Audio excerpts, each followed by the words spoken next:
ہو رہا ہے، یہ در حقیقت اللہ کی ناراضگی کا نتیجہ ہے۔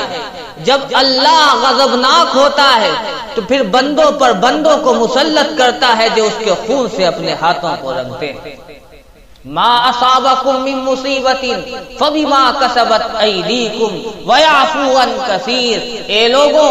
سن لو، اگر تمہیں کوئی پریشانی پہنچتی ہے، آقا نامدار احمد مصطفیٰ محمد مصطفیٰ صلی اللہ علیہ وسلم نے اس آیت کی تفسیر میں فرمایا، اگر پیر میں کوئی کانٹا چبھتا ہے وہ بھی تمہاری کسی گناہ کا نتیجہ ہوتا ہے۔ ما اصابکم من مصیبت فبما کسبت ایدیکم، تم پر جو حالات آتے ہیں اور ملک کے جو حالات بگڑتے ہیں یہ تمہارے اپنے کرتوت کا نتیجہ ہے۔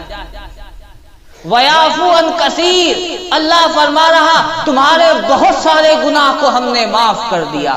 وَيَعْفُو عَنْ كَثِيرٍ، بہت سارے گناہوں کو ہم نے معاف کر دیا۔ یہ تو صرف چند گناہوں کی سزا ہے۔ قرآن کہتا ہے ایک موقع کے اوپر اگر اللہ ایک ایک بندے سے اپنے ان کے گناہوں کی سزا لینے پر آ جائے تو یہ آسمان بھی باقی نہیں رہے گا، اور یہ چاند و سورج اور نظام کائنات باقی نہیں رہے گا۔ یہ تو اللہ کا حلم ہے، یہ اللہ کا حلم ہے جو اللہ برداشت کر رہا ہے اور مسلمانوں کو اس روئے زمین پر جینے کا حق دے رہا ہے۔ آپ یہ کہیں گے اشکال پیدا ہوگا کہ مسلمان تو پھر بھی کچھ کر لیتا، یہ کافر تو کچھ بھی نہیں کرتے، اللہ میاں کو سزا انہیں دینا چاہیے، ہمیں کیوں دے رہے؟ ہم تو جمعہ 8 دن میں ایک مرتبہ مسجد میں آ کے حاضری تو دے دیتے ہیں، وہ تو پورے سال گھنٹہ بجاتے ہیں، کبھی بھی اللہ کے گھر میں حاضری نہیں دیتے، تو سزا ہمیں کیوں مل رہی؟ انہیں ملنا چاہیے۔ سن لیجئے، ہر آدمی اپنی اولاد کے اوپر نگاہ رکھتا ہے، دوسرے کی اولاد چوری کر رہی وہ کرتی رہے، ڈاکے ڈالتی رہے، نہیں مطلب اب آپ کی اولاد یہ کہے ابا جان وہ تو روزانہ ڈاکہ ڈالتا، وہ روزانہ شراب خانے کو آباد کرتا، آپ نے اسے کبھی نہیں کہا ہم آج چلے گئے اس کے ساتھ تو آپ ہمارے اوپر لٹ بجا رہے۔ باپ کیا کہے گا؟ ہم اس لیے کہہ رہے ہیں کہ تم ہماری اولاد ہو، وہ ہماری نہیں۔ اللہ ہمیں اس لیے متنبہ کر رہا، ہم اللہ والے ہیں، ہم اللہ والے ہیں۔ جب ہم اللہ والے ہیں تو اللہ یہ نہیں چاہتا کہ ہماری طرف نسبت کر کے پھر یہ ہم سے باغی ہو۔ آپ کو یاد جب تاتاریوں نے پوری دنیا کے اوپر ایک یلغار کی اور مسلمانوں کا قتل عام ہوا اور پوری زمین مسلمانوں کے خون سے تر کر دی گئی، ایک اللہ والے بیٹھے اور بیٹھنے کے بعد ایک حلقہ لگایا، حلقہ لگا کر چند لوگوں کو سمجھا رہے ہیں اور سمجھا رہے ہیں اس بات کو کہ آؤ اللہ کی طرف آ جاؤ، دین پڑھا رہے ہیں، قرآن پڑھا رہے ہیں، دینی تعلیم دے رہے ہیں، انہیں اللہ کی طرف لو لگانے کو کہہ رہے ہیں۔ ایک تاتاری نے کہا مولانا صاحب اب بھی آپ کو توقع ہے کہ آپ بچ جائیں گے، اب بھی آپ کو توقع ہے کہ ہم سے آپ ٹکرا جائیں گے، اب بھی آپ کو امید ہے کہ ہمارے مقابلے میں آپ صف بارہ ہو جائیں گے۔ انہوں نے کہا سنو، کان کھول کر سنو، ہم جانتے ہیں اللہ نے ہمارے خلاف تمہیں کھڑا کیا، لیکن تمہاری اوقات کتوں سے زیادہ نہیں۔ اور پھر انہوں نے مثال دے کے سمجھایا، سنو ایک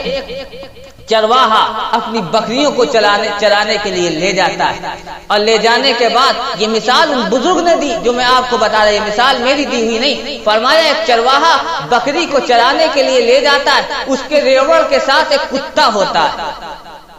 آپ نے دیکھا ہوگا جب وہ بکری ریوڑ سے جدا ہو جاتی ہے تو وہ چرواہا اس کتے کو بھیجتا ہے تاکہ کہیں بھیڑیا حملہ نہ کر دے، اور وہ کتا اس بکری کو جا کر کاٹتا ہے، اس لیے کاٹتا ہے تاکہ وہ لوٹ کر پھر بکری کے ریوڑ میں آ جائے، وہ بکری جو ریوڑ سے الگ ہوئی ہے وہ لوٹ کر پھر بکری کے ریوڑ میں آ جائے، کہیں ایسا نہ ہو کہ کوئی بھیڑیا آئے اور بکری کو اچک لے جائے۔ فرمایا بتاؤ وہ جو چرواہا چرواہا کتے کو بھیج کر بکری کو کاٹوا رہا ہے، وہ یہ چاہتا ہے بکری کو کاٹے؟ نہیں، وہ بکری سے محبت میں کٹوا رہا تاکہ بکری دوبارہ ریوڑ میں واپس آ جائے، اور جب وہ ریوڑ میں واپس آ جاتی ہے تو اس چرواہے کے یہاں اس بکری کی قیمت ہوتی ہے، اس کتے کی قیمت نہیں ہوتی۔ ہم اللہ کے ریوڑ سے اور اللہ کے ولیوں کے ریوڑ سے الگ ہو گئے۔ اللہ نے تمہیں کتے بنا کر مسلط کیا ہے، تم کاٹ رہے ہو اور بھونک رہے ہو، تاکہ اللہ یہ چاہتا ہے کہ ہمارے یہ بندے اور محمد رسول اللہ صلی اللہ علیہ وسلم کا کلمہ پڑھنے والے پھر لوٹ آئیں اور اللہ کی طرف آ کر رجوع کریں۔ جس دن یہ قوم اور یہ امت اللہ کی طرف رجوع کرنے والی بن گئے، رب ذوالجلال کی عزت و جلال کی قسم، یہ سارے کے ساروں کی حیثیت کتوں سے زیادہ نہیں ہے، صرف اللہ یہ چاہتا ہے کہ میرے بندے میری طرف آ کر رجوع کر لیں۔ یہ ہے۔ اور آپ کو پتا ابھی گزشتہ ہفتے مولانا حسین صاحب دامت برکاتہم آئے تھے اور نہیں کہا تھا، انہوں نے نہیں بیان کیا تھا خواب؟ آپ کے پاس کیا اطلاع نہیں ہے؟ ضرور آئی ہوگی۔ فرمایا تھا مولانا نے کہ آپ اللہ کے پیغمبر ہم سب کے آقا محمد مصطفیٰ صلی اللہ علیہ وسلم نے ارشاد فرمایا تھا، پہنچا دو پیغام کہ آپ 313 مرتبہ لا الہ الا انت سبحانک انی کنت من الظالمین پڑھیں، اور شروع اور آخر میں 11 مرتبہ درود شریف پڑھیں، اور اس کے ساتھ رشوت اور سود سے توبہ کرے، یہ فرمایا تھا۔ اور اس سے پہلے آج سے 10 سال پہلے کی اطلاع میں آپ کو دوں، میں نے کہا اور بہت مرتبہ کہا، اور شاید میں نے اس گاؤں میں بھی کہا کہ اللہ کے پیغمبر صلی اللہ علیہ وسلم نے اس وقت بھی ان حالات کی طرف اشارہ کیا تھا جب ملک کے حالات بگڑے تھے، تو چند اولیاء اللہ نے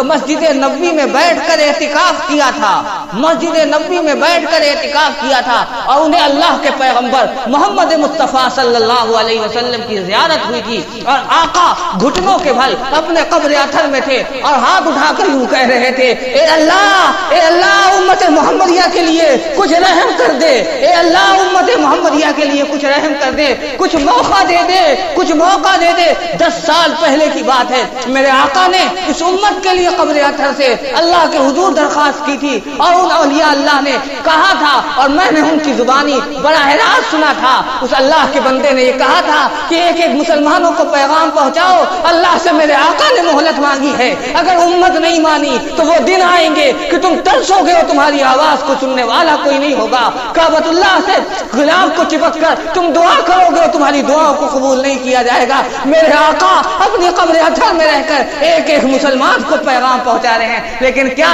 ہم ہیں کہ ہماری اپنی غفلت کی چادر اترنے کو تیار ہے؟ اے مسلمانوں، کس دن کا انتظار ہے؟ اب بھی کیا یہ موقع ہے کہ ہم غفلت کے اندر آئیں؟ ہونا تو یہ چاہیے تھا کہ مسجدیں آباد ہو جاتی، ایک ایک گھر کا ہر فرد نمازی بن جاتا، گھر کی صبح ہوتی، آواز اللہ اکبر کی پہنچتی، اور مسلمانوں کی آبادیوں میں اس طرح لوگ گھر سے نکل کر باہر آتے، ایسا لگتا کہ کوئی میلہ ہے، کوئی اعلان ہوا ہے انعام کا، اور اللہ کے حضور آ کر پیشانی ٹیک دیتے اور یوں کہتے تھے، اے اللہ زندگی گزر گئی غفلت میں، زندگی گزر گئی غفلت میں، پوری امت کو معاف کر دے، اے اللہ پوری امت کو معاف کر دے، اے اللہ پوری امت کو معاف کر دے۔ آتے روتے اور گر گراتے، سوچو تو کہ لوگ شہید ہو گئے، راتوں رات اس ملک کی بقا کے لیے جنگ لڑ رہے، اور ایک ہم ہیں کہ گرم گرم لحافوں میں پڑے اللہ کے حضور میں آ کر اپنی پیشانی کو ٹیکنے کے لیے تیار نہیں ہیں۔ کیا ہم یہ سوچتے ہیں کہ ہم بچ جائیں گے،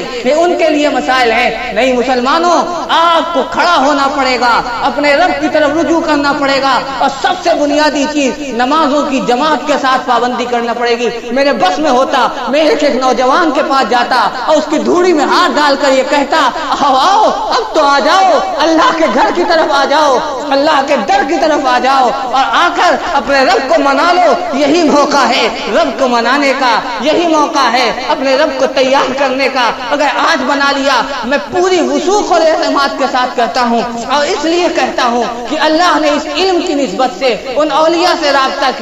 کروایا جو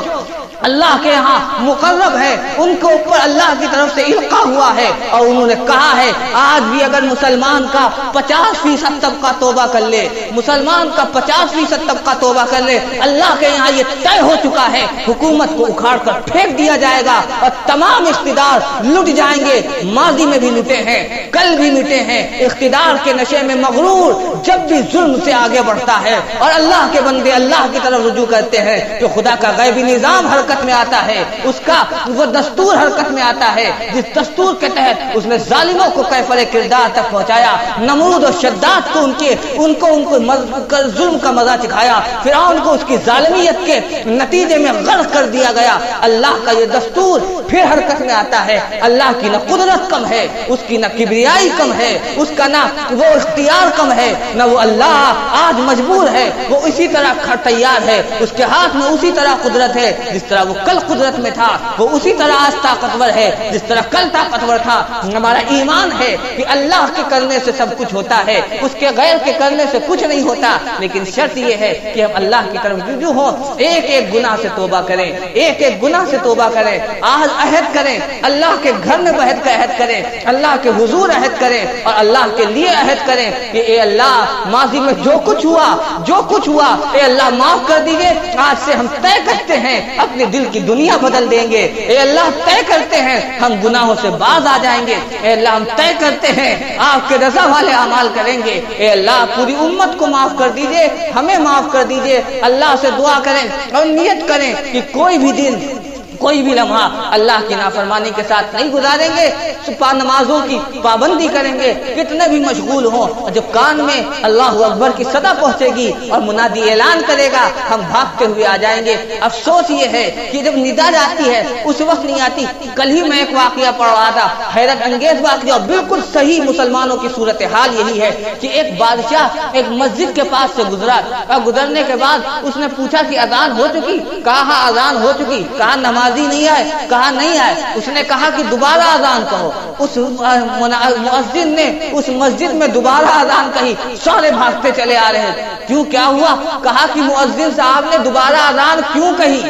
یعنی دوبارہ اذان سننا پسند نہیں کہ دوبارہ اذان کے اوپر لڑنے کے لیے تو تیار ہیں، اس کے لیے فرصت ہے، لیکن اللہ کی منادی کی ندا میں آ کر اللہ کے حضور پیشانی کو کم کرنے کی فرصت نہیں ہے۔ یاد رکھو یہ پیشانی جھکنے کے لیے ہے، اللہ کے سامنے جھکا لو گے غیروں سے اللہ تمہیں جھکنے سے بے نیاز کر دے گا، اور اللہ کے سامنے اگر اب بھی نہیں جھکائی دوسروں کے سامنے ہاتھ جوڑو گے، پیشانی جھکاؤ گے اور وہ تمہیں ظلم کا نشانہ بنائیں گے۔ اختیار آپ کے ہاتھ میں ہے، چاہیے تو اللہ کے سامنے اپنی پیشانی کو جھکا کر دوسروں کے سامنے اکڑ کے کھڑے ہو جائیے، اور چاہیے تو اللہ سے بغاوت کیجیے اور دوسروں کے سامنے معذرت محتاجگی کے ساتھ کھڑے ہوئیے۔ ہمیں امید ہے کہ آپ اب توجہ دیں گے، بیدار ہوں گے، ایک ایک دروازے کو دستک دیجیے، ایک ایک گھر کو دستک دیجیے، اور ہمارے نوجوان عہد کریں کہ کسی بھی حال میں مصروف ہوں گے، اب اللہ سے بغاوت نہیں ہوگی، اللہ کی ندا کے اوپر ہم آئیں گے۔ اللہ کا مؤذن جب پکارے گا ہم اللہ کے گھر میں آ کے اللہ کو آباد کریں گے۔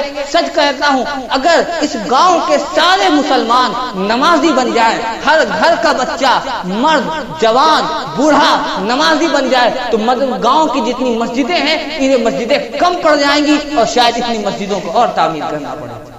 لیکن افسوس جمعے کے دن بھی مسجد کا حال یہ ہے کہ مسجد خالی ہے۔ یہ صورتحال اگر رہے گی تو یاد رکھیے پھر ہم حالات سے ٹکرا نہیں سکتے۔ بنیادی طریقہ یہ ہے کہ ہم اپنے آپ کو اللہ کی طرف رجوع کریں، توبہ اور استغفار کریں، نمازوں کی پابندی کریں، اولیاء اللہ کی طرف سے جن وظائف کو پڑھنے کی تاکید کی گئی ان وظائف کو پڑھیں۔ یہی چند معروضات آپ کی خدمت میں عرض کرنی تھی۔ اللہ تعالی ہمیں اور آپ کو اور پوری امت مسلمہ کو عمل کی توفیق نصیب فرمائے۔ وآخر دعوانا